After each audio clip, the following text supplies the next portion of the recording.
नमस्कार। एक नाम है ओशो, एक ऐसा नाम जो आज भी उनकी मौत के दशकों बाद लोगों के अंदर बहुत स्ट्रॉन्ग फीलिंग्स जगाता है। कुछ लोगों के लिए वो एक पहुंचे हुए गुरु थे तो कुछ के लिए एक खतरनाक कल्ट लीडर। तो आखिर सवाल ये है कि ओशो को 20वीं सदी की सबसे विवादास्पद आध्यात्मिक हस्तियों में से एक क्यों माना जाता है। चलिए आज इसी को समझने की कोशिश करते हैं और उनकी सबसे विवादित शिक्षाओं और कामों की पड़ताल करते हैं।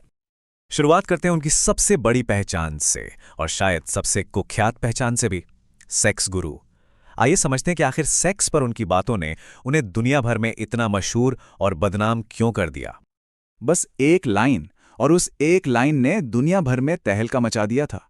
उन्होंने कहा, सेक्स से शुरू करो, समाधि पे खत्म होगा। जरा सोचिए, इस एक वाक्य ने उस दौर के आध्यात्मिक और सामाजिक सर्कल्स में कैसा भूचाल ला दिया होगा। लेकिन इस लाइन के पीछे एक पूरा फलसफा था।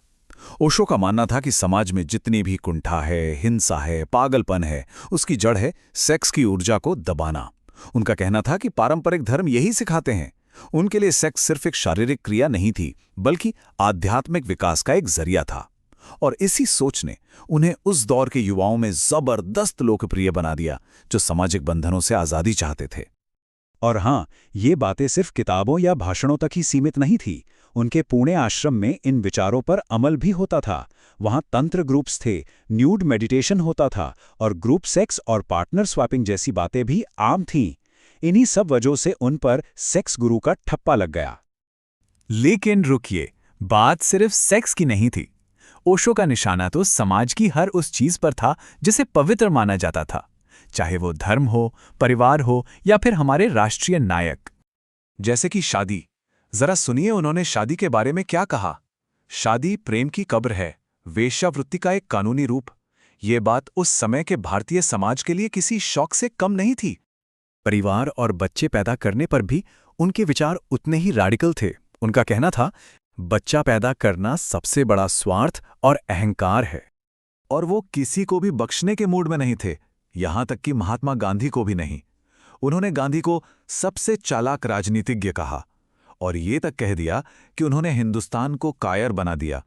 और धर्म, खैर धर्मों पर तो उन्होंने चौतरफा हमला बोला। हिंदू धर्म मर चुका है, जीसस न्यूरोटिक थे, सभी धर्म मानवता के लिए अफीम है। मतलब साफ था, वो किसी भी परंपरा को मानने को तैयार नहीं थे।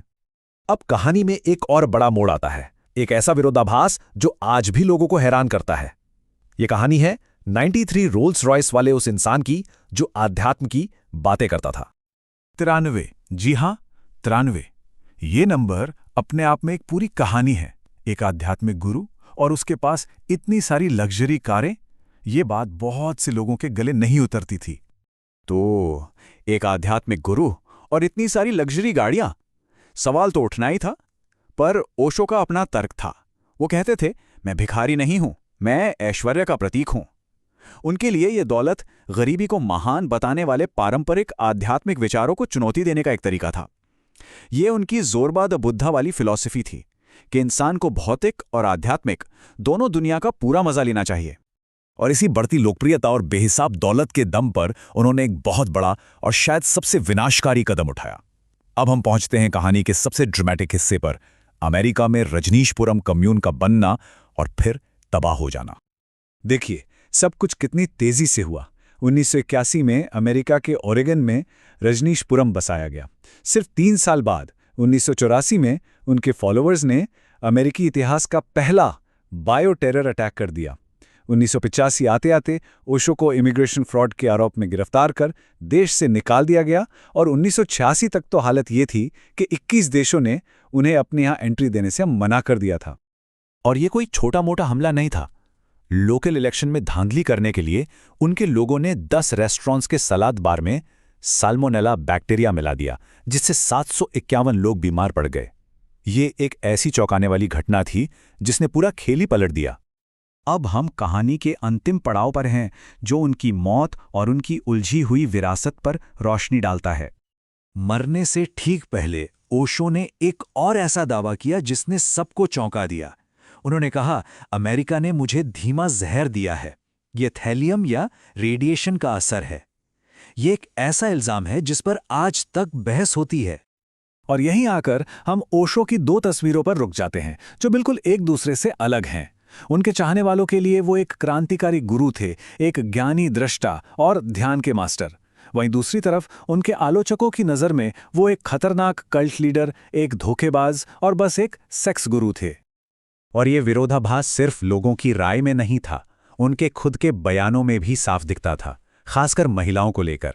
एक तरफ वो कहते थे स्त्री पुरुष से कहीं ज्यादा बुद्धिमान और प्रेमपूर्ण है, तो वहीं दूसरी तरफ ये भी कहते थे कि एक महिला का काम बच्चे पैदा करना और घर संभालना है।